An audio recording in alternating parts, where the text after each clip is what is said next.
Mira, yo creo que es momento que tú No, presentes bueno, ya podemos irnos. al Pero llegó presidente. Leodoro, pues. Leodoro que se encargue aquí. Ya No, yo no, tengo presenta tú al Leodoro. presidente electo. Aprovecha. Sí, aprovecho de presentar a mí. El currículo de Leodoro no lo voy a leer. El Leodoro esencialmente es un gran amigo. El Leodoro es un hombre brillante, es un excelente conciliador, un hombre que tiene una gran capacidad de negociación y de que todos nos entendamos. Estoy seguro que va a hacer una gran labor al frente de la Sociedad Venezolana de Cardiología. Además, es un amante de la academia y de las cosas bien hechas o de las cosas hechas con excelencia, por lo que estoy seguro que hará que la sociedad mantenga un ritmo de interacción muy dinámico con todos sus asociados y aceptará ideas y convocará para que la gente desarrolle proyectos que permitan que la sociedad sea cada vez más sólida y donde estemos envueltos cada vez más personas en el territorio nacional. Para mí es un gran honor darle la palabra a Leodoro para que coordine este bloque de cierre. Bienvenido, Leodoro. Un abrazo. Muchas gracias, José Miguel, por tu amable presentación. Y bueno, voy a aprovechar tus palabras para decir que dentro de la gestión de la nueva junta directiva que me toca presidir, vamos a darle continuidad y a tratar de mantener este nivel de educación médica continua que hemos llevado a cabo durante este año, los últimos 2 años, pero durante este año que ha sido sin precedentes realmente en la historia de la Sociedad Venezolana de Cardiología. Nunca se habían hecho tantos eventos de educación médica continua, congresos, webinars, cátedras interactivas, los cursos de cardiología express y actual que involucran nuestras regiones, y sin duda eso ha repercutido en que nosotros mantengamos una estrecha relación con todos nuestros asociados, y definitivamente eso lo vamos a continuar y vamos a potenciarlo en todo lo que podamos. Sin más preámbulo, quiero decirles que estoy muy emocionado y muy contento de poder presidir este bloque, porque en el mismo participan 4 especialistas, cardiólogos, electrofisiólogos de comprobada experticia en el área, que nos van a hablar sobre tópicos muy importantes de lo que es la verdadera pandemia de las enfermedades cardiovasculares, como es la fibrilación auricular. En primer lugar, vamos a tener al doctor Chamia Benchetrique, gran amigo. Él es médico cirujano egresado de la Universidad del Zulia, especialista en medicina interna en el Hospital Vargas de Caracas, y luego hizo su posgrado de cardiología en el Hospital Clínico Universitario de Caracas, para después ir a París, a Francia, y especializarse en electrofisiología en el Hospital Lariboisière de París. Actualmente es cardiólogo, electrofisiólogo del Instituto de Clínicas y Urología San Román y del Centro Médico de Caracas. Chemi nos va a hablar sobre los trabajos muy importantes en relación a ablación de fibrilación auricular. A continuación, luego de Chemi, vamos a tener al doctor Jorge Páez, quien es médico egresado magna cum laude de la Universidad Centro Occidental Lisandro Alvarado. Es especialista egresado como cardiólogo en el Hospital Miguel Pérez Carreño y posteriormente de electrofisiología en el mismo hospital, y ejerce en la unidad especializada de arritmias de la Clínica Santa Sofía. Jorge nos va a hablar sobre un tema muy importante que no termina de consolidarse como terapia, pero es muy importante, es sobre el cierre de orejuela en la prevención de trombosis en pacientes con fibrilación auricular. Posteriormente, nuestro querido amigo de tantos años y ampliamente conocido por todos, que no requiere ni presentación, el doctor Iván Mendoza Mujica, que es electrofisiólogo también, se especializó en el Hospital Jackson Memorial de la Universidad de Miami, y actualmente es el director de la sección de cardiología experimental del Instituto de Medicina Tropical. es expresidente de la Sociedad Venezolana de Cardiología, es el delegado internacional actual de la Sociedad Venezolana de Cardiología y va a continuar como delegado internacional de nuestra sociedad, y es el actual coordinador del Consejo de COVID de la Sociedad Interamericana de Cardiología. El doctor Mendoza nos va a hablar un tema muy importante que son los desencadenantes en fibrilación auricular, los trabajos presentados en estos 3 grandes eventos científicos internacionales relacionados con desencadenantes de fibrilación auricular. Y para cerrar el bloque, mi querido amigo, el doctor Jaime Escudero, que es médico especialista en cardiología, egresado del Hospital Militar Dr. Carlos Arbelo, se especializó en electrofisiología cardíaca en la Universidad de Alcalá, en el Hospital Ramón y Cajal de Madrid, en España, y ejerce en el Hospital de Clínicas Caracas y en el Instituto Médico La Floresta de Caracas. Jaime nos va a hablar sobre trabajos relacionados con detección y prevención del embolismo sistémico. Yo quisiera, antes de darle la palabra al doctor Benchifrid, recordarle que estos trabajos van a ver con toda seguridad, primero, que van a tener un impacto en su práctica clínica diaria, y en la otra observación que quiero hacer, que son muy importantes, que las próximas guías de fibrilación auricular van a tener modificaciones relacionadas a estos trabajos porque, como van a ver, tienen un impacto importante en los resultados que se han obtenido. Ustedes, el doctor Chamia Benchifrid.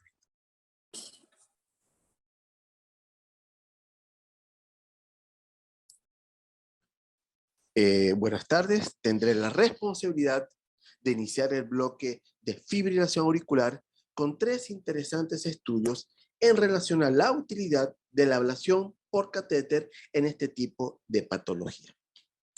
El primero de los estudios, el RAFT-AF, fue un ensayo aleatorizado en el cual se evaluó que el control de ritmo de la fibrilación auricular basado en ablación versus el control de frecuencia en pacientes con insuficiencia cardíaca y alta densidad de fibrilación auricular. La hipótesis planteada fue que la ablación por catéter para control de ritmo comparado con el control de frecuencia reduce todas las causas de mortalidad e insuficiencia cardíaca en pacientes con FA e insuficiencia cardíaca. En la hipótesis secundaria se dividieron en 2 cohortes, en aquellos que tenían fracción de eyección menor o igual al 45% y una segunda cohorte con fracción de eyección por encima del 45%. En cuanto a los resultados secundarios, se evaluó muerte, evento de insuficiencia cardíaca, cambios de la fracción de eyección, el NT-proBNP, caminata de 6 minutos y la importante calidad de vida. Aunque inicialmente se intentaron reclutar 600 pacientes, el estudio se detiene en enero del 2018 debido a una tasa de reclutamiento y de eventos menor a la esperada, por lo cual se consideraba que el estudio iba a ser fútil. O sea que el tratamiento desde el principio no proporcionaría un beneficio y que seguramente fracasaría en su intento de alcanzar el objetivo. Se aleatorizaron 411 pacientes, 211 para ablación de venas pulmonares y 197 para control de frecuencia. Se realizó un seguimiento de 37.4 meses y como usted ven en su gráfica a la derecha, representa cuál era el porcentaje de pacientes que permanecían en fibrilación auricular a lo largo del tiempo. Las barras de color rojo son aquellos pacientes con control de frecuencia y las barras de color azul son aquellos que fueron sometidos a ablación. En aquellos de control de frecuencia, más del 90% permanecían en fibrilación auricular. En cambio, en aquellos sometidos a ablación, menos del 20% permanecían en fibrilación auricular. Cuando evaluamos los resultados primarios, aunque las curvas se separan y hubo un cambio numérico a favor del procedimiento invasivo, no se alcanzó significancia estadística. Y cuando se evaluaron las cohortes, en aquellos que tenían difusión sistólica, ese cambio numérico era aún más notorio a favor del procedimiento, pero tampoco alcanzó la significancia estadística. Ahora, al evaluar los resultados secundarios como cambio de la fracción de eyección, NT-proBNP, caminata de 6 minutos y calidad de vida, sí hubo un cambio en la sensibilidad y la especificidad a favor del procedimiento, y los resultados hablan a favor de la ablación por catéter en la fibrilación auricular en estos puntos secundarios. Y esos cambios eran más notorios cuando se evaluó la cohorte que tenía disfunción sistólica. El siguiente estudio, el APAF-CRT, en el cual se evaluó la ablación de la unión aurículo-ventricular más terapias de resincronización en pacientes con fibrilación auricular permanente y QRS estrecho. La hipótesis planteada fue que la ablación de la unión AV y estimulación biventricular superan a la terapia farmacológica de control de frecuencia para reducir mortalidad por todas las causas. Se incluyeron pacientes con fibrilación auricular severamente sintomáticos en los últimos 6 meses, no eran candidatos a desconexión de venas pulmonares o esta había fallado, eso era independientemente la fracción de eyección, y el QRS era estrecho, 110 milisegundos o menos. Por lo menos deberían haber estado hospitalizados en una oportunidad el año previo a la aleatorización. El punto final primario evaluado fue la mortalidad por todas las causas. El punto final secundario fue un compuesto de mortalidad por todas las causas y hospitalización por insuficiencia cardíaca. Se aleatorizan 133 pacientes, 63% van para el grupo de intervención de ablación más resincronización y 70 para el grupo farmacológico. Se optimiza la frecuencia cardíaca en el grupo de dispositivos a 70 por minuto, y en aquellos que recibían fármaco, vean ustedes lo que ocurre en el seguimiento de 29 meses, como la mortalidad es definitivamente menor en el grupo de intervención, solo 11%, comparado con un 29% en aquellos que recibían control de frecuencia mediante medicamentos. La tasa estimada de muerte a 4 años fue de 14% en el grupo de intervención y 41% en el grupo de fármacos. A los 4 años, la reducción de riesgo relativo y reducción de riesgo absoluto fue de 74 y 27% a favor de aquellos pacientes que recibieron la terapia de ablación más estimulación biventricular. El NNT fue apenas de 3.7. También hubo cambios importantes en los resultados secundarios. Hubo una disminución del riesgo relativo del 60% en relación a muerte por cualquier causa y hospitalización por insuficiencia cardíaca. Por lo tanto, la ablación del nodo AV más terapia de resincronización cardíaca resultan francamente superior a la terapia farmacológica en reducir la mortalidad en pacientes severamente sintomáticos con fibrilación auricular y QRS estrecho, independientemente de la fracción de eyección. Debería considerarse como terapia de primera línea en este grupo de pacientes. Continuamos con el estudio de CAFE-2, en el cual se evaluó la eficacia de la ablación guiada por fibrosis en imágenes de resonancia magnética con realce tardío frente a la ablación convencional en fibrilación auricular. La hipótesis entonces fue que la ablación de fibrosis guiada por imágenes de resonancia magnética más el aislamiento de venas pulmonares, como ustedes ven en la figura, hay aislamiento de venas pulmonares y varias aplicaciones en la zona de fibrosis, es superior a la ablación de las venas pulmonares de forma aislada en pacientes con fibrilación auricular persistente. Los objetivos fueron evaluar la eficacia y la seguridad de dicha ablación guiada por imágenes para suprimir las arritmias auriculares en pacientes que tenían persistencia de fibrilación auricular.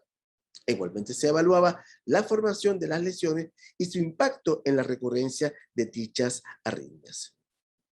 Se aleatorizan 843 pacientes. En las primeras 4 semanas se les realiza una resonancia magnética con realce tardía para evaluar la fibrosis. 421 fueron sometidos a la ablación combinada de venas pulmonares y fibrosis y 422 al procedimiento estándar de aislamiento de las venas pulmonares. Las resonancias se repetían a los 3 meses después del procedimiento y el seguimiento fue de 12 a 18 meses con distintos métodos como Holter, monitorización transtelefónica, etc. En el cual buscábamos evaluar la recurrencia de arritmias atriales, bien sea fibrilación auricular, flóter auricular o taquicardia auricular.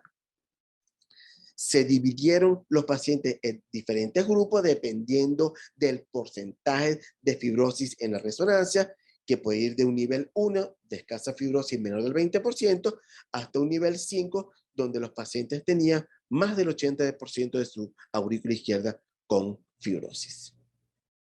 En cuanto al punto de eficacia primaria, no hubo diferencias significativas. No hubo ventaja en realizar el procedimiento combinado frente al procedimiento estándar. E inclusive en aquellos que fueron sometidos a la doble ablación, recordando que fue un mismo procedimiento, la tasa de ACV fue mayor que en aquellos de tratamiento convencional.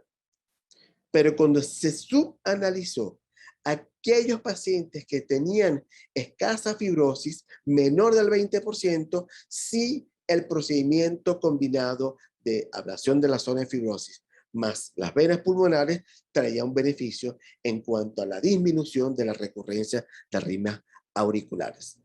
Y a medida que la ablación era más efectiva en cubrir la zona de la fibrosis, la reducción de las arritmias era aún mayor.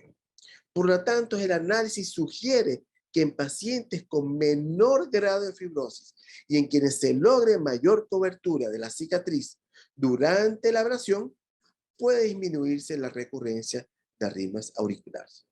¿Qué quiere decir? Pacientes menos enfermos, probablemente en momentos más precoces. Gracias por su atención.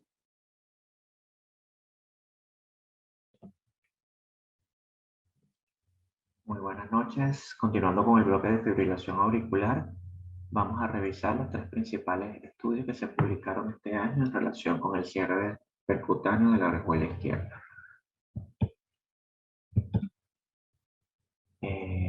Primero traerlos en contexto. Solo 3 dispositivos actualmente tienen suficiente evidencia clínica. Los 2 primeros de ellos, el Watchman y el Amulet, comparten que ambos son implantados vía endovascular y, bueno, tienen sus diferencias en cuanto a diseño.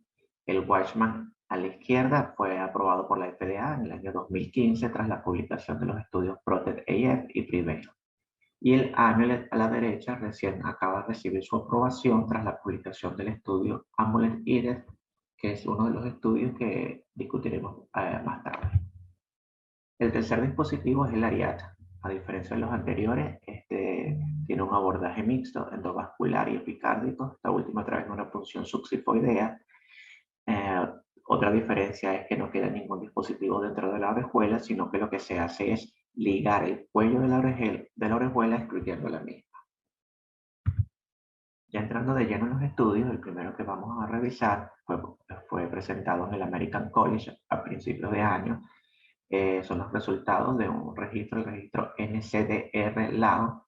Este registro fue ideado por el American College en el año 2016 tras la aprobación del Watchman para su uso clínico en los Estados Unidos.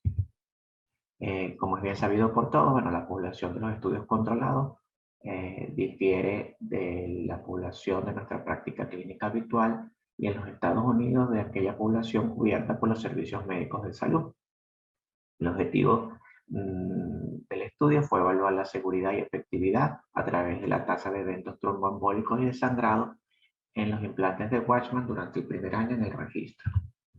Se hizo un estudio de corte observacional, los pacientes tenían que ser elegibles para un seguimiento de 1 año y se midieron puntos finales, el primario, la tasa de ACV isquémico, el secundario, muerte, embolismo sistémico y sangrado mayor.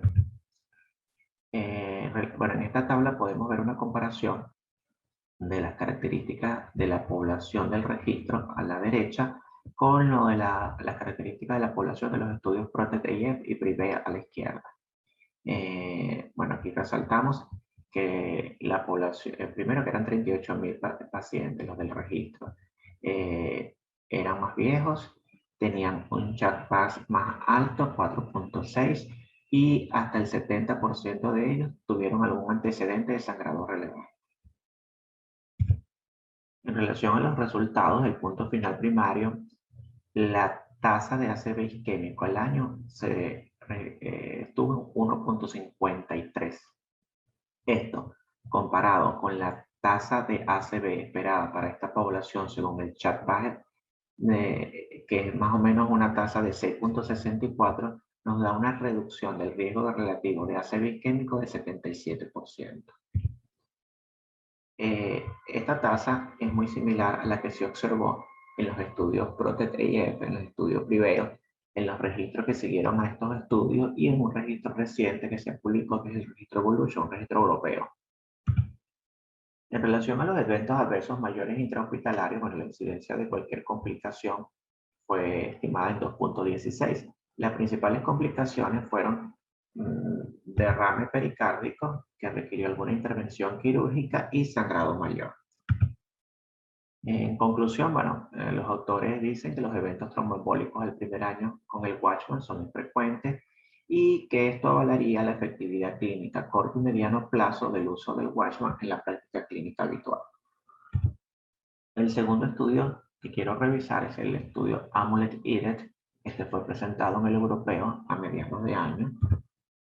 El objetivo de este estudio, bueno, fue establecer la seguridad y efectividad del dispositivo Amplatzer Amulet para reducir eventos tromboembólicos en pacientes con EPA no valvular.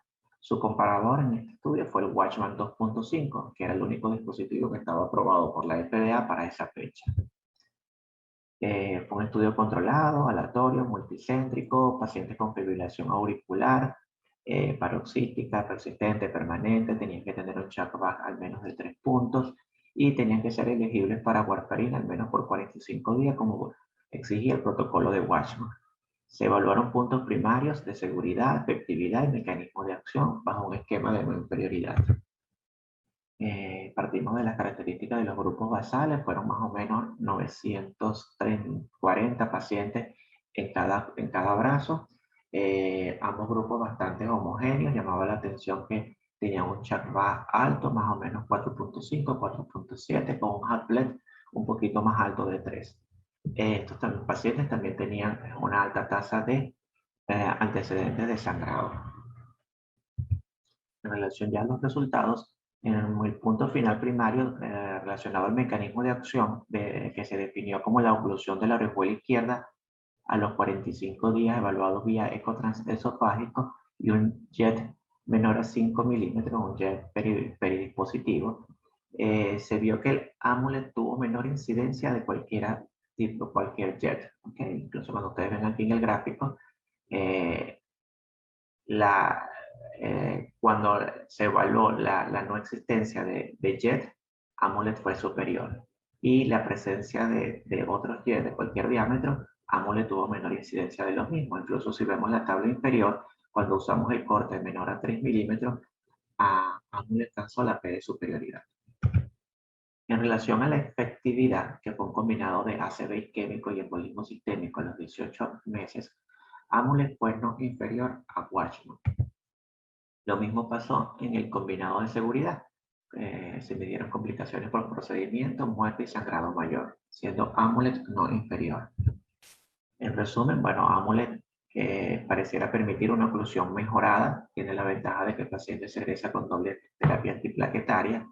A pesar del menor uso de anticoagulantes orales en el grupo de Amulet, se observó similar efectividad y seguridad, y hubo, sobre todo al inicio del estudio, mayores complicaciones con Amulet, derrames pericárdicos, embolizaciones del dispositivo, pero esto se atribuyó a la curva de aprendizaje de los operadores. En conclusión, Amulet fue superior en relación a la oclusión de la orejuela izquierda desde el punto de vista técnico y fue no inferior en relación a efectividad y seguridad en pacientes con fibrilación auricular no valvular. El último estudio es el estudio AMAZE Trial. Este estudio fue presentado recientemente en la AHA, a diferencia de los anteriores. Este no trata de prevención de tromboembolismo, sino de ablación de fibrilación auricular. Bueno, es conocido que la efectividad del aislamiento de las venas pulmonares como única estrategia en el grupo de pacientes con FA persistente da resultados subóptimos. Se han venido estudiando diferentes estrategias para mejorar estos resultados y bueno, dentro de ellas está la ablación de focos y sustratos dentro de la orejuela izquierda. Los pacientes parten de la hipótesis de que la orejuela izquierda es crítica para mantener la fibrilación auricular, sobre todo en las formas persistentes y persistentes de larga data, y que ligar la orejuela izquierda con el sistema Lariat asociado con el aislamiento de venas pulmonares disminuirá la recurrencia de arritmias auriculares. Y ellos quisieron evaluar esta estrategia a los 12 meses. Hicieron un estudio controlado, aleatorio 2-1, prospectivo, multicéntrico. Todos los pacientes tenían FA persistente o persistente de larga data. Bueno, ninguno más de 3 años de FA. Habían tenido ya falla de drogas antiarrítmicas y ya habían sido planificados para ablación. Se midieron puntos finales de superioridad, seguridad y éxito técnico. En relación a la población, bueno, fueron más o menos 610 pacientes. Llama la atención que eran pacientes relativamente jóvenes, 66.6 años en promedio. La mayoría de los pacientes tenían FA persistente pero temprana, es decir, menor a 6 meses. Y la mayoría de los pacientes tenían volúmenes auriculares elevados. En relación al punto de efectividad, que fue el libre de arritmia auricular a los 2 meses, no hubo diferencias significativas entre los dos grupos. Cuando vemos el punto final de seguridad, que fue definido como eventos adversos post-Lariat a los 30 días, hubo una incidencia de 3.4%. Vemos que 3 pacientes tuvieron una lesión cardíaca grave que ameritó intervención quirúrgica y 8 pacientes sangrado grave, uno de ellos fatal. En relación al éxito técnico, que fue definido como una comunicación persistente de 1 milímetro o menos a los 12 meses, la efectividad del área osciló entre 87 al inicio del implante a 85 a los 12 meses. Cuando tomamos en cuenta el punto de 5 milímetros, la efectividad del área fue hasta de 99%. Ellos, bueno, hicieron también un análisis de subgrupo. Ellos vieron que había una tendencia a mejores resultados cuando se evaluó el grupo de fibrilación auricular persistente temprana y en este mismo grupo de persistentes tempranas, aquellos que tenían mayores volúmenes auriculares pareciera que tuvieron algo de beneficio. Entonces, en conclusión, bueno, el usar el Lariat más el aislamiento de venas pulmonares no fue superior a solo aislar las venas pulmonares en la reducción de arritmias auriculares en los pacientes con fibrilación auricular persistente y persistente de larga data. Y en este último subgrupo de pacientes sí pareciera haber algún tipo de ventaja de esta estrategia. Bueno, mi resumen general, el registro NCDR avala los resultados de los ensayos clínicos controlados en nuestra práctica clínica médica en relación al uso de Watchman. El estudio AMULET-IDES demuestra que el AMULET es no inferior a Watchman e incluso pudiera ser algo superior en cuanto al aspecto técnico de la oclusión de la orejuela al dejar menos fuga. El AMAZE Trial pareciera descartar el uso del Lariat como una terapia adjunta en la ablación de FA en los pacientes, bueno, con FA persistente o persistente de larga data. Muchísimas gracias a todos.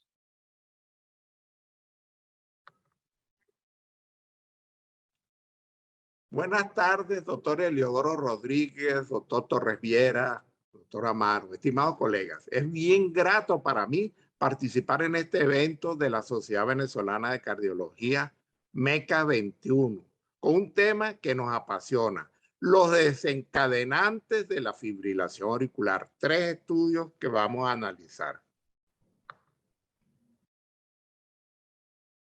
El primero, alcohol y fibrilación auricular. El estudio Holiday Monitors, presentado por el doctor Gregory Marcus en el ACC 21. En este estudio se incluyeron a 100 pacientes con fibrilación auricular que consumieron al menos una bebida alcohólica al mes. Se les realizó monitorización electrocardiográfica continua por un mes. Tenían un botón para pulsar cada vez que consumieran alcohol. Además, en este magnífico estudio, tenían un sensor transdérmico de alcohol. Resultado, como una imagen vale más que 1000 palabras, el 56% de los pacientes tuvieron al menos un episodio de fibrilación auricular paroxística. Fíjense que el episodio apareció después de 1 hora del consumo de un trago de alcohol. Generalmente entre 1 y 10 horas, más entre 3 y 6 horas. Así que un paciente que tenga historia de fibrilación auricular paroxística, consuma alcohol, 1 hora a 10 horas después puede tener un episodio de fibrilación. Atento. Conclusiones. Primero, el consumo de alcohol aumentó el riesgo de fibrilación auricular en pacientes con historia de FA. Segundo, el episodio de fibrilación aparece entre 1 a 10 horas después de la ingesta de alcohol. Tercero, aunque no se define exactamente el umbral mínimo, una buena noticia o mala noticia, aún una copa de vino, aún un vaso de cerveza o aún un trago de bebida alcohólica puede desencadenar un episodio de fibrilación auricular en este estudio. Segundo estudio, café y arritmias auriculares y ventriculares. El estudio CRAVE, también de Gregory Marcus. Es conocida la relación favorable del café con algunas arritmias, generalmente en estudios a largo plazo epidemiológicos. Pero el objetivo de este estudio fue ver el efecto que tenía consumir café sobre las arritmias auriculares y ventriculares, la actividad física, el sueño y los niveles de glucosa. Como criterio de inclusión, voluntarios sanos que consumían café, dispuestos a no tomar café al menos durante 2 días consecutivos, que tuvieran un teléfono inteligente. Los pacientes fueron aleatorizados a consumir café versus no consumir café. Se les mandaba un mensaje recordatorio 8 de la mañana a 8 p.m. Se les colocó una pulsera que hacía registro de la actividad física, el número de pasos y las horas de sueño. Y además se le hizo monitorización electrocardiográfica continua y monitorización de glucosa continua. Resultados. El consumo de café se asoció primero con un aumento de las arritmias ventriculares aisladas, sobre todo en los metabolizadores rápidos de cafeína. Segundo, no aumentó las arritmias auriculares ni la taquicardia supraventricular. Tercero, no se mencionó la fibrilación auricular. Este era un grupo de sanos, no presentaron fibrilación auricular. Cuarto, aumentó la actividad física en una media de hasta 1000 pasos por el consumo del café. Se habla de consumo de café en este estudio cuando son 2 o más tazas. Y quinto, trastornos del sueño. Recortó la duración del sueño, sobre todo en los metabolizadores lentos. Finalmente, un estudio de los factores desencadenantes de fibrilación auricular y la calidad de vida. El estudio iStop AFib. También del grupo de la Universidad de California, San Francisco.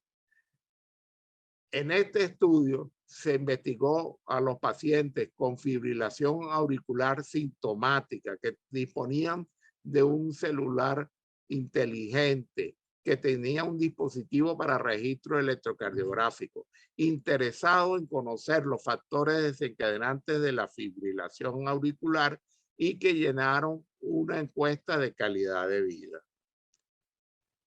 En el estudio aquí está el diseño donde fueron sometidos los pacientes a 2 grupos. Uno, el grupo de intervención.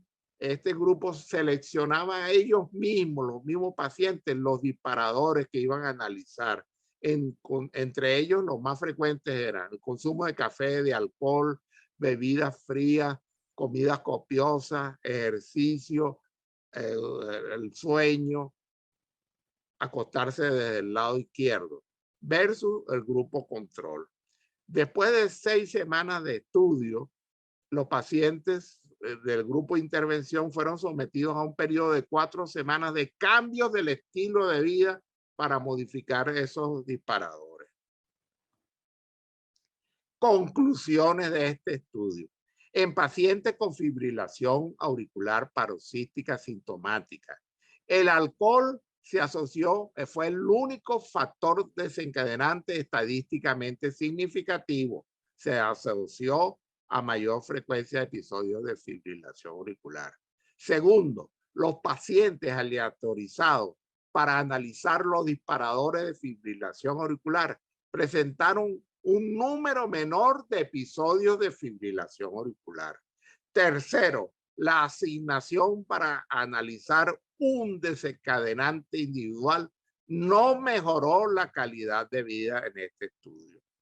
Muchas gracias por su atención. Espero que eviten que se le dispare la fibrilación auricular durante estas Navidades. Muchas gracias.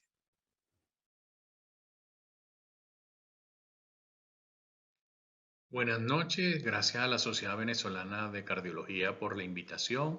Presentaré 4 estudios. Los 2 primeros tratan acerca de la eficacia de 2 anticoagulantes directos y los 2 últimos tratan sobre el estudio de dispositivos para la detección de fibrilación auricular. Primer estudio, Doxaban versus antagonista de vitamina K para fibrilación auricular después del implante transcatéter de reemplazo del Congreso Europeo de este año. Un tercio de los pacientes que van para implante de TAVI ya presenta fibrilación auricular. El estudio se trata de evaluar la no inferioridad del edoxaban versus la warfarina. El objetivo principal se hace un combinado de eventos adversos, muerte e infarto del miocardio, ictus, tromboembolismo sistémico, trombosis valvular, hemorragia grave y objetivos de seguridad, la presencia de eventos hemorrágicos. Fueron elegibles 1.451 pacientes, se aleatorizaron 1.426 en 2 grupos similares para edoxaban y warfarina. La edad promedio era de 82 años con un Chat-Vag elevado de 4,5 y el 46% tenía criterio para ajuste de la dosis de edoxaban. El resultado fue que el edoxaban no es inferior a warfarina para los eventos clínicos. Sin embargo, el edoxaban a dosis de 60 miligramos presenta más eventos hemorrágicos que son de predominio gastrointestinal. El segundo estudio es comparar el dabigatran versus la warfarina sobre las alteraciones cognitivas en fibrilación auricular no valvular. Estudios previos han demostrado que la anticoagulación puede tener un efecto beneficioso en evitar el deterioro cognitivo en pacientes con fibrilación auricular, siempre que el paciente se mantenga en rango terapéutico más del 70% del tiempo. El objetivo a buscar en este estudio es el efecto del dabigatran versus la warfarina en las funciones cognitivas de los adultos mayores con fibrilación auricular o flutter. Se cribaron 5.523 pacientes, de los cuales iban a incluirse los mayores de 70 años y los que tuvieran Chat-Vag mayor de 1. Sin embargo, entre las exclusiones estaba la enfermedad valvular, demencia, enfermedades neurológicas, psiquiátricas, sangramientos, contraindicaciones para anticoagular, ictus previos, cirugía mayor, cáncer, enfermedad renal severa, enfermedad hepática o baja fracción de eyección, con lo cual solo quedaron 200 pacientes para comparar, 99 para dabigatran y 101 para warfarina. A los mismos se les iba a realizar 4 test de funciones cognitivas, entre ellos el Mini-Mental y el test de Montreal, al inicio del estudio y al completar 2 años. Resultado: en pacientes mayores con fibrilación auricular o flutter que no han presentado eventos cerebrovasculares previamente y están adecuadamente tratados con dabigatran o warfarina por 2 años, no hubo diferencias significativas en la mayoría de las funciones cognitivas. Estudio 3 se trata de un monitor cardíaco implantable conocido como Loop Recorder para detectar fibrilación auricular y prevenir ictus. La fibrilación auricular aumenta considerablemente la posibilidad de tener ictus, de mortalidad, Muchos pacientes con fibrilación auricular son asintomáticos, muchos pacientes que tienen ictus pueden tener fibrilación auricular. De conocer todo esto, la anticoagulación oral efectiva los prevendría.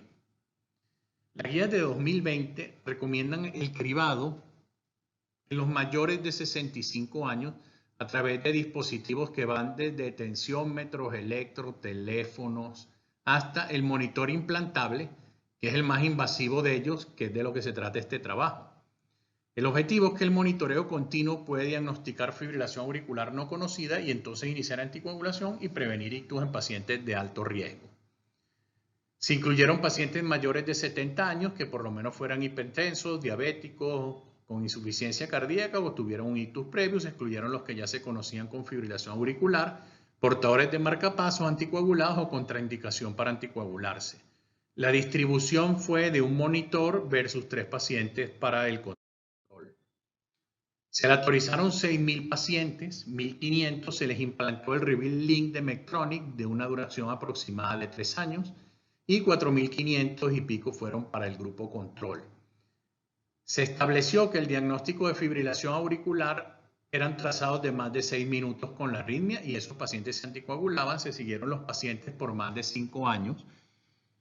El objetivo era un combinado de ictus y tromboembolismo arterial sistémico. El monitor logró un 32% de detección de fibrilación auricular versus el 12% en el grupo control, lo cual fue significativo. Hubo una reducción de eventos combinados del 20%. Sin embargo,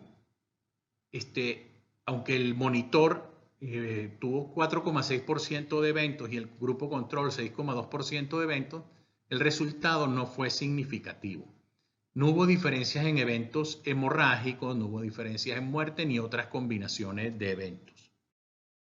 Sin embargo, si solo comparáramos el grupo que completó por lo menos 3 años con el monitor o hasta la detección de fibrilación auricular y no el grupo completo, veríamos que los eventos ocurrieron más frecuentemente en el grupo control de 5,6% versus en el grupo del monitor 3,9%. Y este resultado sí sería significativo, por lo cual pudiéramos concluir que el monitor implantable aumenta el diagnóstico de fibrilación auricular y el inicio de anticoagulación.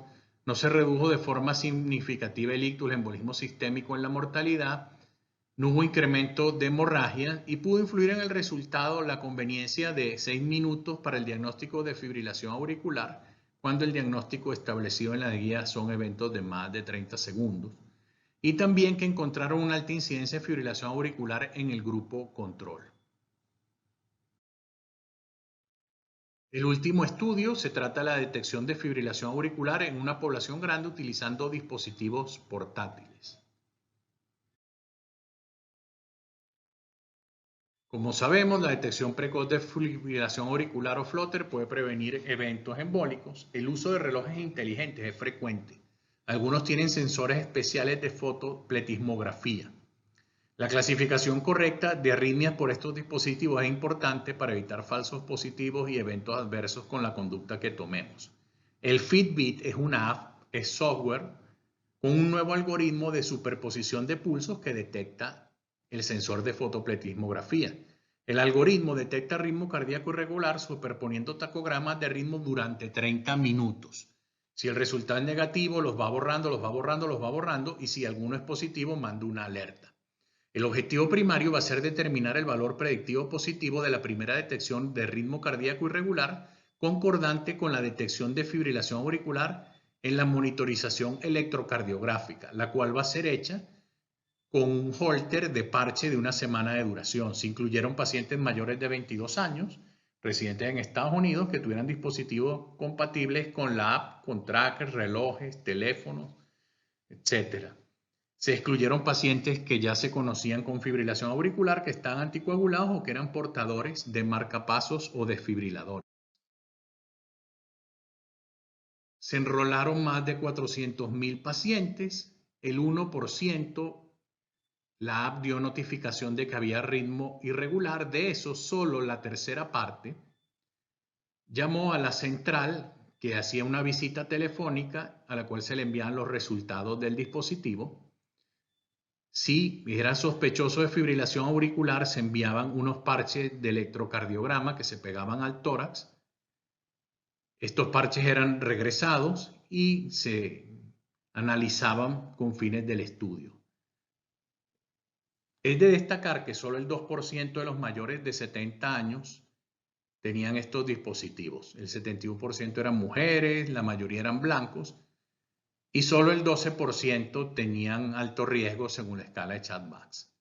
Se reporta, como les comenté, ritmo cardíaco regular en el 1% de los 400.000 pacientes y fue concordante con el electrocardiograma en 32% de los casos a los que se colocó el parche analizado. El resultado fue que el valor predictivo positivo del registro para el monitor, que era el objetivo primario, fue de 98%, es decir, los tacogramas de pulso que hace el análisis lab son acertados. Se encontró que la carga mediana de fibrilación auricular era de 7%, que es bastante elevada, y que había episodios de hasta 7 horas. El tiempo de uso analizable en el Fitbit fue casi siempre en las horas de sueño cuando el paciente se encontraba de reposo. O sea, para el análisis con el paciente activo en movimiento no es tan buena la app aparentemente. Los datos que se recogieron en el estudio sirvieron para tomar conductas de medicar fibrilación auricular, de anticoagular, de cardiovertir e inclusive de hacer de ablaciones de fibrilación auricular. Podemos concluir que el algoritmo nuevo Fitbit puede hacer posible la detección de fibrilación auricular no conocida a gran escala. El algoritmo actúa en reposo, no requiere la activación del individuo, su transmisión, sin embargo, es voluntaria. Está disponible en dispositivos de uso cotidiano, sin embargo, no es común en el grupo de pacientes de mayor riesgo. Muchas gracias.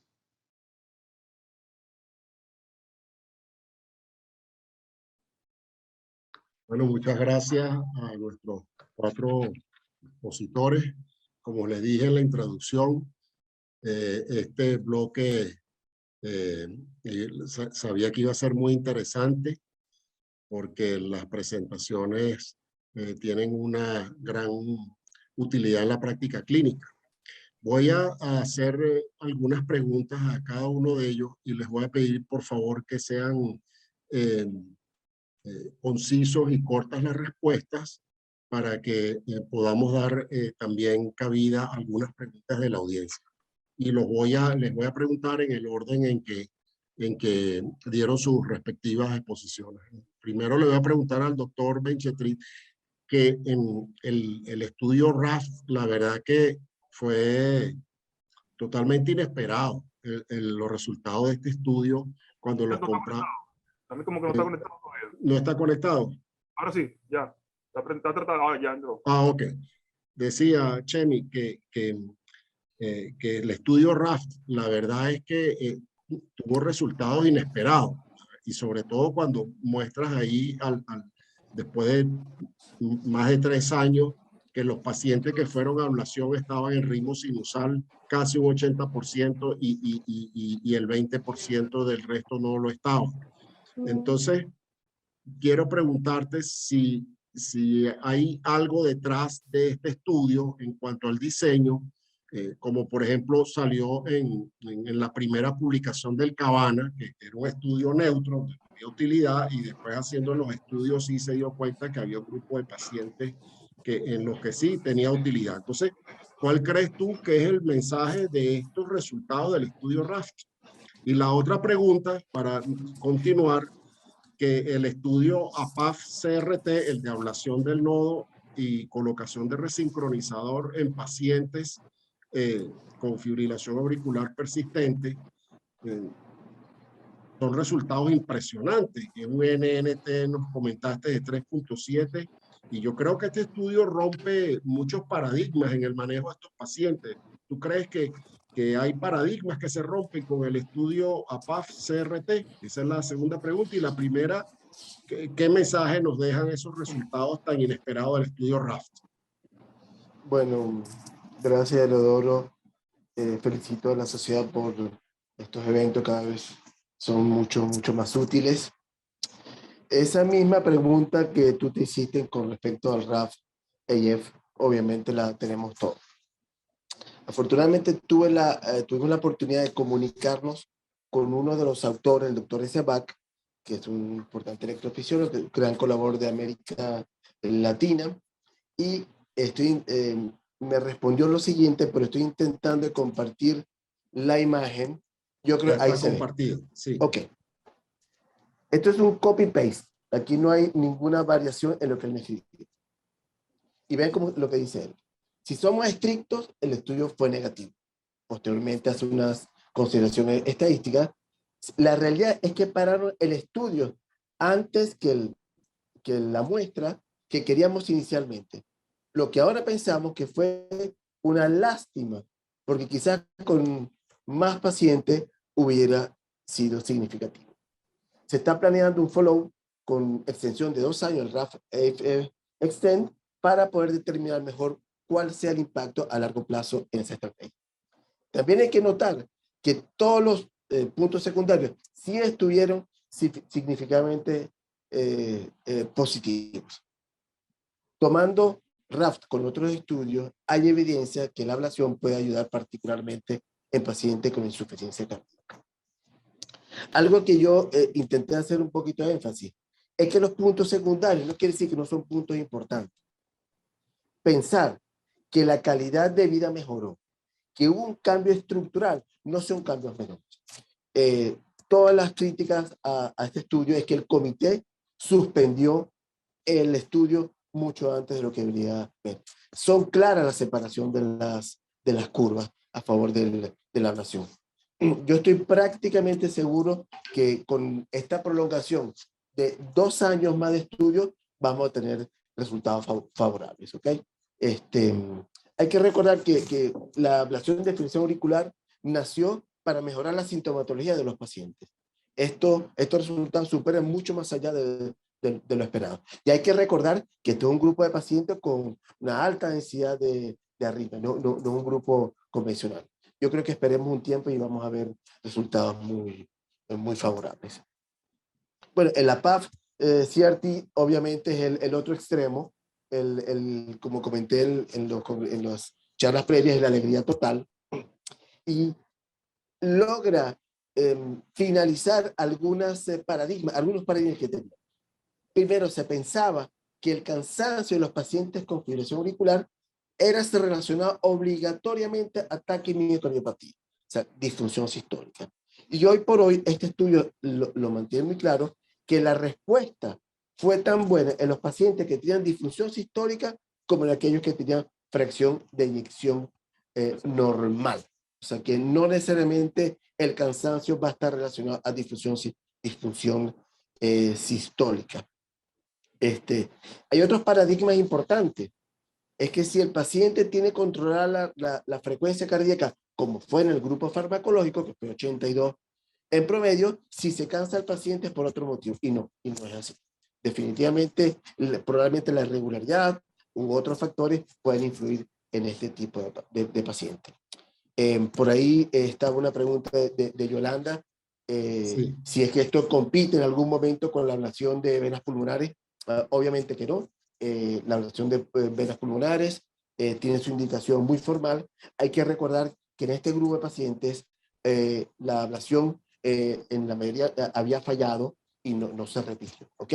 Estos son 2 grupos diferentes, pero en estos pacientes que se siguen cansando, independientemente tenga fracción de eyección normal o la respuesta ventricular controlada, esto es una opción que debería obligatoriamente tomarse en este grupo de pacientes. Y hay que recordar que a diferencia de los otros estudios, se hacía ablación del nodo B y se colocaban marcapasos univentriculares, ahí no hubo cambio de mortalidad, aquí los cambios de mortalidad son excesivamente notorios, obviamente. Muchas gracias, Chemi. Vamos a hacer algunas preguntas para el doctor Jorge Páez.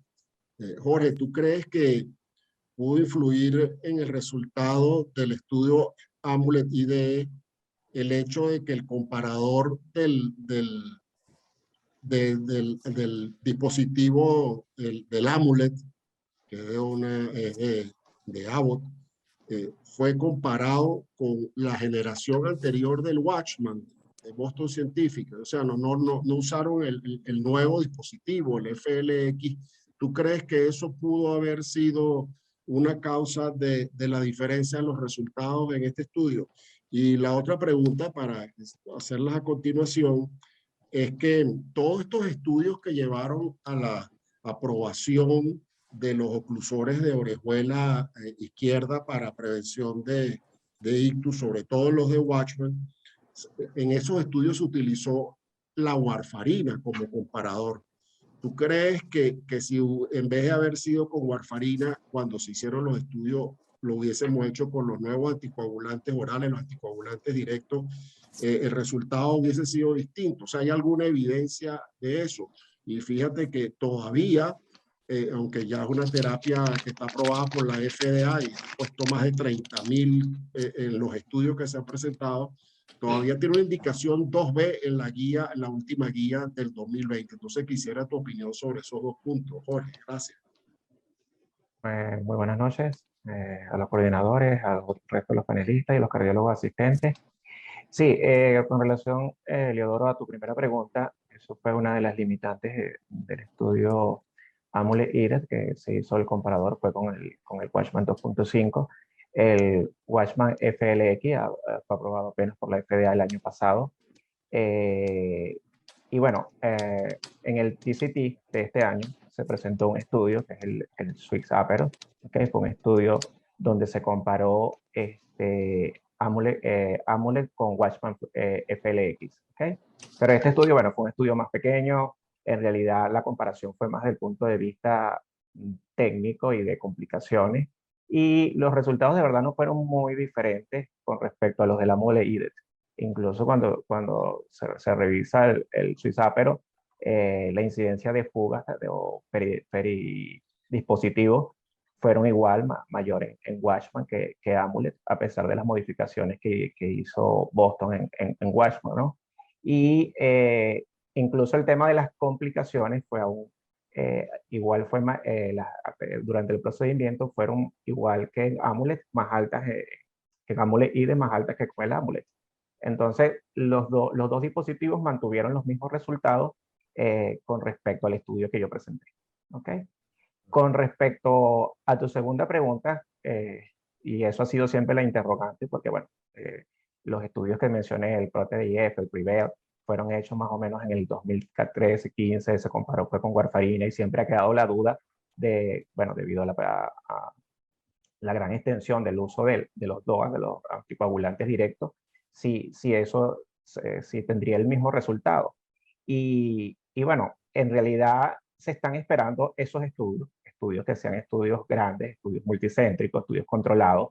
Igual en el TCT se presentó un estudio, el estudio Praga 17, fue un estudio europeo, un estudio, bueno, ya más o menos tiene 3 años corriendo, incluso el año pasado se presentó un primer resultado, este año se presentó los resultados a los 3 años.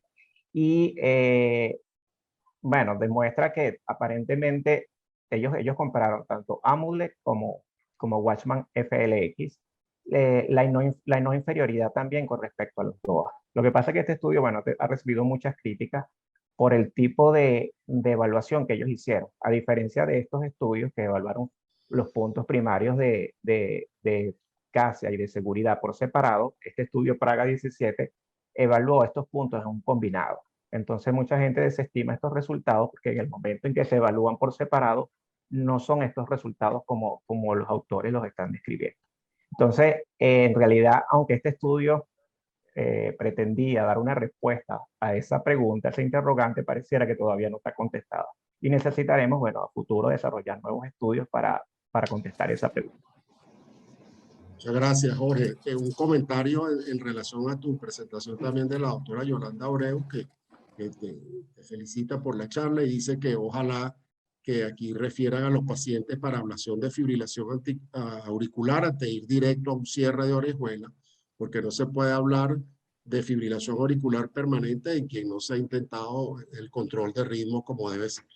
Sí, yo estoy de acuerdo con el comentario de Yolanda y de verdad que, como tú dijiste al principio, la terapia de oclusión de orejuela todavía no es dura. Incluso, bueno, como tú mencionas, tiene una indicación en las guías apenas 2B. Y bueno, la idea del oclusor, que inicialmente se quería vender como una alternativa, incluso los anticoagulantes, se ha relegado para pacientes que en teoría tienen riesgo con el uso de anticoagulantes, pero al ver los estudios vemos que finalmente muchos pacientes que incluso con los oclusores permanecen o con anticoagulantes o permanecen con terapia antiplaquetaria, así que el objetivo inicial no se logra. ¿Ok? Entonces...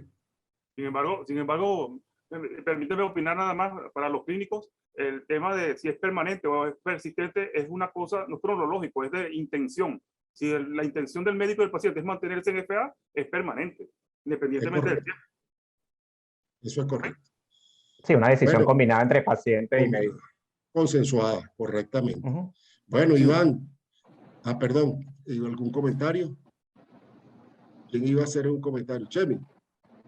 Sí, se me fue el internet en ese momento. Ok. Sí, no, era un comentario sobre lo permanente, ¿no? ¿Me escuchan? Sí, sí. Ok. Que el permanente debe tener alguna lógica. No es que el paciente va a llegar a la consulta, está en FA y ya se volvió permanente. No, tiene que haber ciertos pasos previos para que el acuerdo entre paciente y médico sea razonable. Bueno, doctor Mendoza, tiene a mucha gente aquí con los nervios de punta con esas presentaciones que hizo. Yo no sé si es que el doctor Gregory Marcus de la Universidad de California, San Francisco, es abstemio o no le gusta el café, es adventista. Debe ser porque nos lanzó él mismo, su grupo, esos 3 trabajos que por aquí una de las colegas dice que menos mal que no tienen FA porque no van a dejar de tomarse su copita de vino en Navidad. Entonces, vamos a ver si podemos ahondar un poquito porque es sumamente interesante esos estudios y todos conocemos tu experticia en todo lo que son desencadenantes de FA, no desde ahorita. Recuerdo tus charlas de amor y rabia en los congresos de hace muchos años sobre inducción de arritmia. Entonces le quiero hacer una pregunta, doctor. En el estudio, en el Holiday, se logró discernir si una copa de vino o un vaso de cerveza o un trago de una bebida más fuerte desencadenaba más episodios de fibrilación auricular, si había diferencia entre las bebidas. Y te voy a hacer otra pregunta. En el CRAVE, ¿cuántas tazas de café aumentaron las arritmias ventriculares? Es decir, ¿qué cantidad de café? Porque imagínate, ¿cuánta gente aquí toma su cafecito y entonces ahora está aterrorizada que le dé arritmia? Y si en el mismo CRAVE el consumo de café, que ya no mencionaste que aumentó la arritmia ventricular, vimos arritmias ventriculares complejas como taquicardia ventricular. Y una última pregunta que me permito como coordinador del evento es que si se evaluó en el estudio iStop, que eso es una cosa que le preocupa a mucha gente, el chocolate como desencadenante de fibrilación auricular. Puedes comenzar por la que quieras y yo te recuerdo si se te olvida alguna. Bueno, gracias. Bueno, respecto al estudio Holiday, en ese estudio, un paciente que tiene historia de fibrilación auricular, que hay que ponerse en la población, fibrilación auricular paroxística, aún una copa de vino, aún un vaso de cerveza, aún un trago de whisky, lo que sea, los 3, aunque no dan el mismo grado de nivel alcohólico, cualquiera de los 3 puede producir nivel suficiente para inducir una fibrilación auricular. No hubo distinción en estos consumos de bebida. Debemos aclarar que esto es una población con fibrilación auricular paroxística sintomática. Puede ser diferente en una población de sanos que tomen diferentes bebidas alcohólicas que produzcan más nivel de alcoholemia, mayor nivel. Ahí puede haber diferencia, pero alguien que no tenga una historia de arritmia previa. Eso con respecto al consumo de café que produce arritmias ventriculares, 2 o más tazas. Cuando se habla de consumo de café significativo, 2 o más tazas de café fueron los que aumentaron las arritmias ventriculares Y con respecto a la siguiente, puedo combinar. Lo que aumentó fue a extrasístoles ventriculares aisladas. No hubo taquicardias ventriculares. Acuérdense que esta población, a diferencia de la anterior, son sanos. No tenían historia de arritmia. Entonces, 2 tazas o más. En cuanto al chocolate, investigado del estudio iStop AFib, el único factor desencadenante que se demostró fue el alcohol. El chocolate no. Y si recordamos un estudio que se llama el estudio danés de dieta, en 50.000 pacientes se hizo una curva dosis-respuesta con el chocolate. El que consumía una ración de chocolate al mes tenía menos fibrilación auricular que el que no consumía. El que consumía uno a la semana, menos que el que consumía uno al mes. Y el que consumía uno diario, menos que el que consumía uno a la semana. O sea que el chocolate fue protector. Tenemos que tener cuidado porque puede haber sensibilidad diferente en diferentes pacientes, pero en general en la población el chocolate es protector. Bueno, ahorita en el AJA se iba a presentar el estudio Cosmo y también iba a darle respuesta a esa pregunta del chocolate y las vitaminas, pero no sé por qué razón no se presentó el resultado. El estudio terminó incluso en diciembre del año pasado y no se han presentado los resultados. Bueno, gracias a Dios porque a los comedores nos quedamos comiendo chocolate. Nos quedamos comiendo chocolate. Bueno, Jaime, pusiste el dedo en la llaga con el estudio Loop, porque la verdad que ese es otro de los estudios en que, igual que el estudio RAFT que presentó Chemi, tuvo un resultado, pensamos que inesperado, porque se rompen una serie de paradigmas que venían creándose con respecto a la decisión de anticoagulación en pacientes con fibrilación auricular, bien sea por los diferentes diagnósticos. Ya sabemos que la guía del 2020 de la Sociedad Europea establece el diagnóstico con 30 segundos de registro de fibrilación auricular y entonces el clínico, además están las actividades eléctricas rápidas detectadas en los dispositivos implantados que establecieron un tiempo de 5 minutos. El clínico se ve en la disyuntiva de si anticoagular o no anticoagular a estos pacientes. Entonces,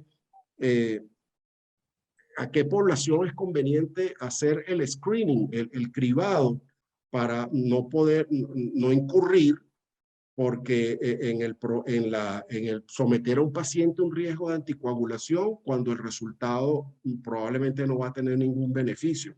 Y la otra pregunta que te voy a hacer con respecto a los estupendos estudios que nos presentaste, es ¿qué dispositivos realmente tú recomiendas como más fiable para el screening, para el cribado de estos pacientes? Puedes contestar en el orden que quieras. Prende el micrófono, Jaime. El micrófono.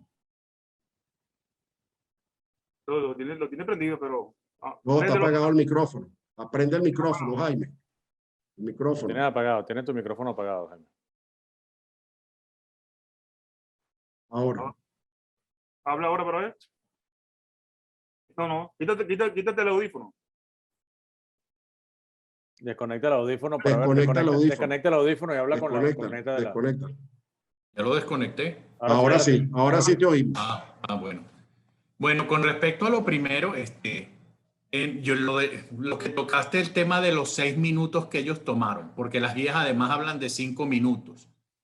Y hablan en general de los dispositivos, pero esto era en el pasado con los marcapasos originales, que era el temor de que se confundiera el ruido que a veces hay, que a veces aparece ruido en la detección de los dispositivos con fibrilación auricular. Pero la verdad, yo como usuario del monitor implantable, el monitor implantable es muy preciso. El ruido, uno puede ver la tira completa y es muy, vamos, el confundir el ruido es muy difícil. Ese es justamente el dispositivo más preciso para medir que tenemos. ¿Qué tiene de malo el monitor implantable? Bueno, primero que es implantable, hay que llevarlo dentro del cuerpo. Su costo, pero el registro es fenomenal, además de que el registro puede ser seguido por vía del CardioLink, en este caso del Reveal, y puede llegar al médico sin que el paciente tenga síntomas. O sea, tú te puedes enterar si el paciente está haciendo fibrilación auricular. Evidentemente el futuro no está quizás en este monitor implantable, sino en los relojes. Como ven, el trabajo de los relojes involucró más de 400.000 personas. El tema con los relojes es la precisión en el sensor y los algoritmos de las apps para hacer el diagnóstico correcto.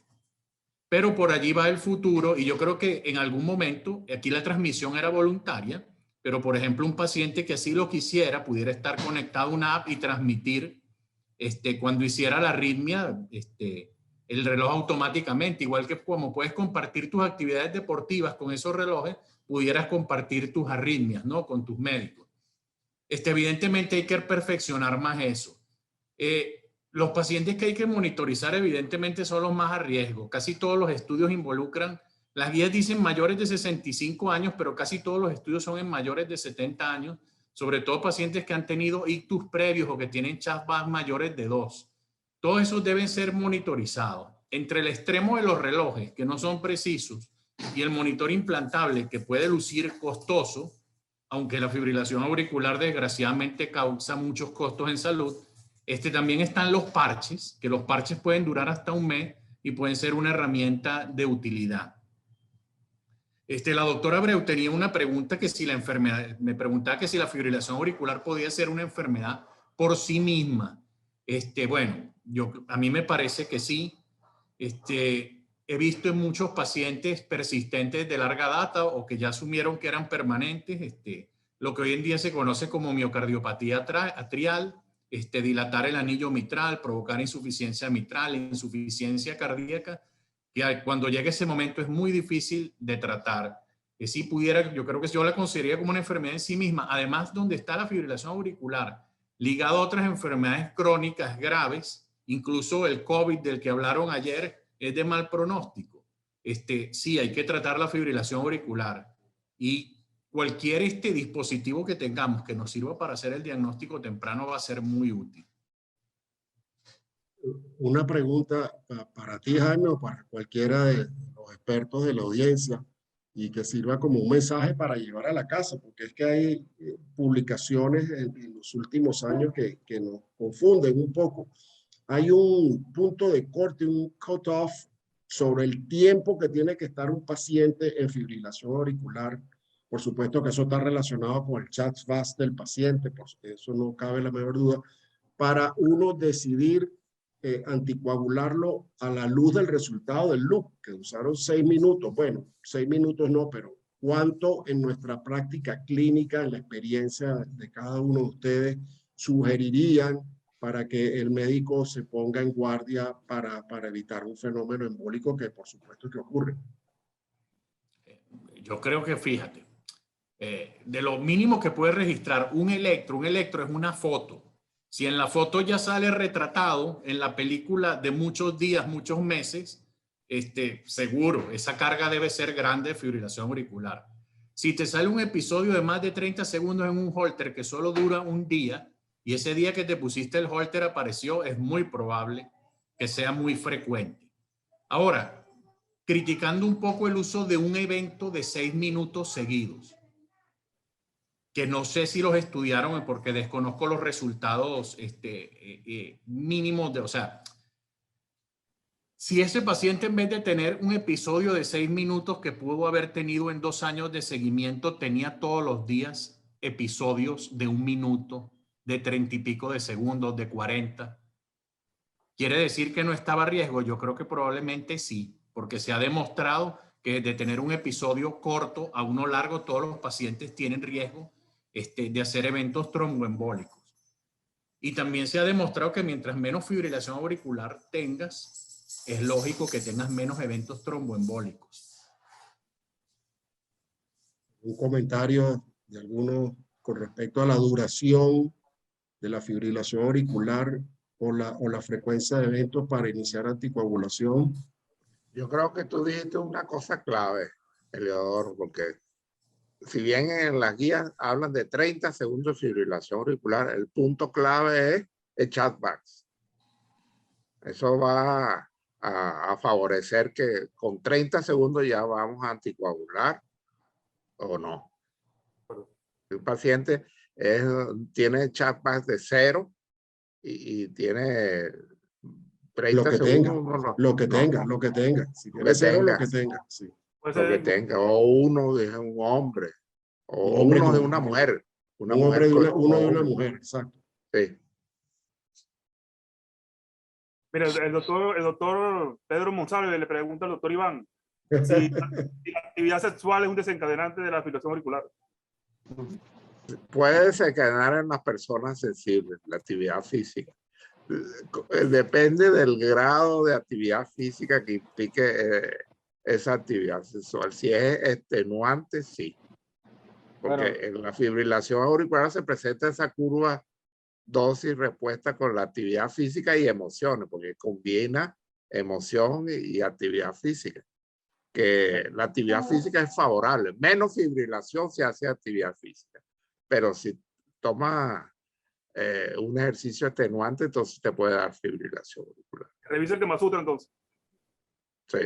no, bueno, de hecho, hay antecedentes históricos y Marilyn Monroe decía que una actividad sexual consistía en un trago antes y un cigarrillo después. O sea que si uno practica la rutina Monroe, pudiera estar en riesgo de una fibrilación auricular en el post. o como decía Guaco, un cigarrito y un café, peor todavía. Exactamente. En uno de los estudios estos de los desencadenantes, que realmente son estudios muy interesantes, y la metodología, ellos hasta hicieron genotipos, ¿verdad, Iván? En algunos grupos. El genotipo del metabolismo del metabolismo. Café. Metabolizadores rápidos para arritmias ventriculares dio y el metabolizador dentro para quitarte el sueño. Una tacita de café te quita mínimo 30 minutos menos de sueño. Es impresionante. Pero te hace caminar 1000 pasos más. O sea, que tienes que sí, coger entre los pasos. Eso sí, exacto, eso también. Exacto.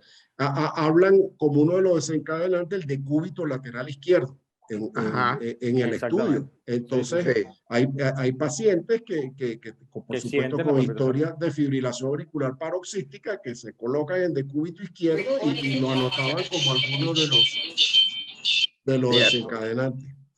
Así es. Yo creo que una de las cosas más difíciles de negociar con los pacientes con fibrilaciones auriculares paroxísticas muy frecuentes es el tema del alcohol. No sé si ustedes que son expertos del tema, sin duda, pero realmente eso es una de las cosas más difíciles, pero esa intervención de suspender el alcohol en pacientes con fibrilaciones auriculares paroxísticas es muy efectiva para evitar recurrencias. Nosotros tuvimos varios episodios de pacientes que no respondían a nada hasta que se convencieron, porque el problema es que el paciente además miente. No, yo casi no estoy tomando nada, y en realidad está tomando mucho más porque, bueno, eso es un hábito social muy extendido. Pero detenerlo es muy efectivo para disminuir los episodios. Honestamente, es muy efectivo. Mira, en la vida real. En este estudio, lo interesante es que los tipos tenían que pulsar un botón cada vez que iban a consumir, pero no se guiaban solo por eso en el estudio. Tenían ellos el sensibilidad transdérmica, aunque no dijeran que tomaron, los agarraban. Si llenan de tobillo los venezolanos, ese sensor explota. Sí.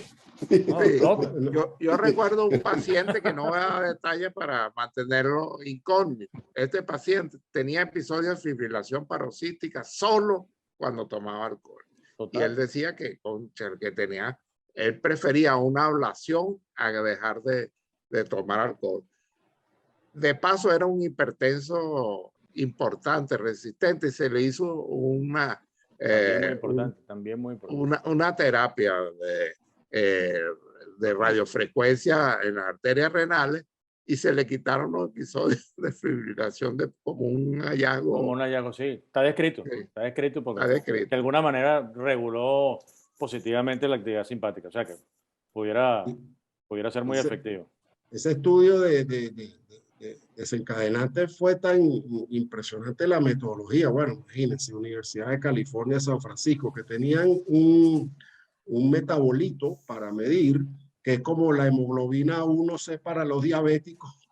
Tal cual es. Exacto. Entonces, impresionante. Te decía si en los últimos 20 días, 3 semanas habías tomado, como te lo dice la hemoglobina 1C. Buenísimo, ¿no? Buenísimo.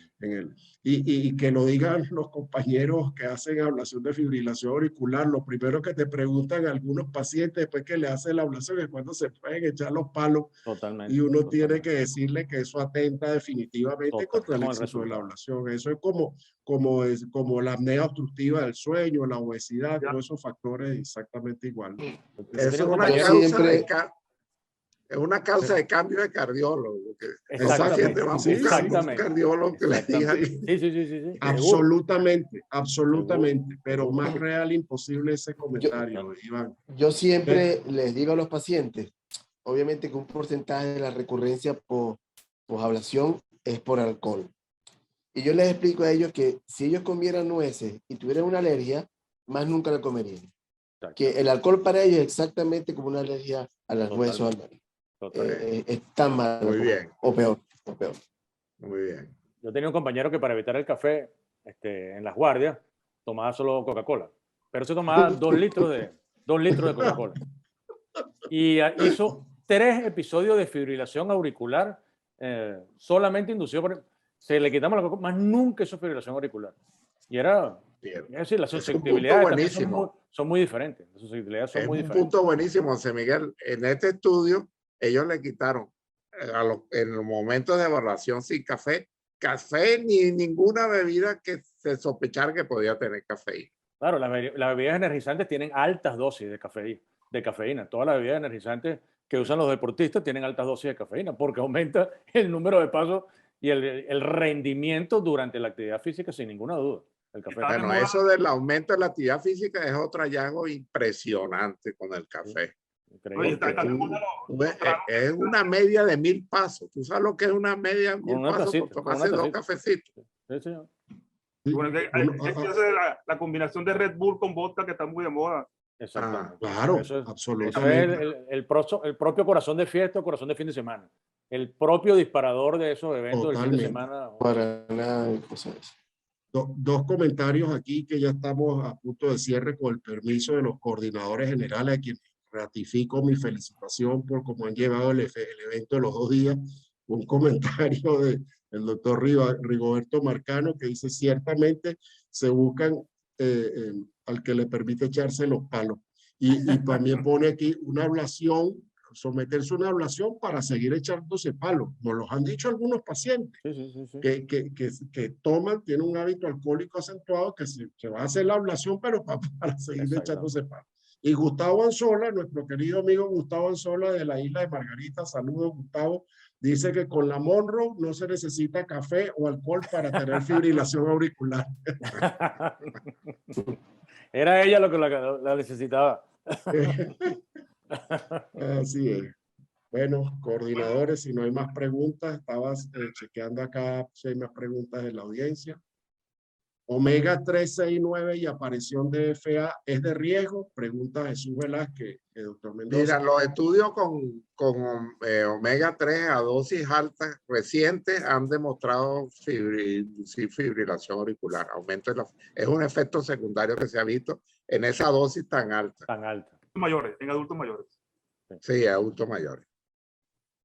Bueno, antes de darle la palabra a los coordinadores, quiero agradecer a todos los que estuvieron presentes en este evento, nuestros conferencistas que estuvieron magistrales y que, como les dije antes de que comenzaran, con muchas herramientas y tips prácticos para llevarse para la práctica clínica. A los 138 participantes que están todavía aquí con nosotros oyendo todas estas cosas.